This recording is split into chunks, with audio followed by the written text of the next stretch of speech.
प्रजासत्ताक दिनाच्या पावन पर्वावर तिवसा येथे राष्ट्रीय जंगी किसान शंकरपटाच्या निमित्ताने देशभक्ती, ग्रामीण संस्कृती आणि शेतकरी परंपरेचा भव्य संगम पाहायला मिळाला।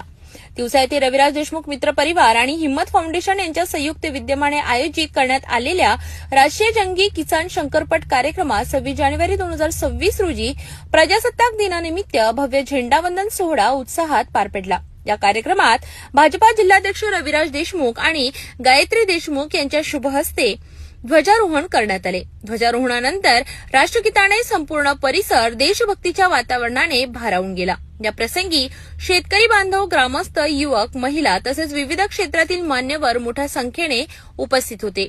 राष्ट्रीय जंगी किसान शंकरपटाच्या माध्यमातून ग्रामीण संस्कृती, शेतकरी परंपरा आणि देशभक्तीचा गौरव करण्यात आला। कार्यक्रमस्थळी भारत माता की जय, वंदे मातरम, जय जवान जय किसान अशा घोषणांनी संपूर्ण परिसर दुमदुमून गेला। उपस्थित मान्यवरांनी राष्ट्रीय शंकरपट हा केवळ स्पर्धा नसून शेतकरी परंपरेचा अभिमान आणि ग्रामीण संस्कृतीचा उत्सव असल्याचे मत व्यक्त केले। प्रजासत्ताक दिनाच्या निमित्ताने आयोजित करण्यात आलेल्या या सोहळ्यामुळे तिवसा परिसरात देशभक्तीचे आणि उत्साहाचे वातावरण निर्माण झाले।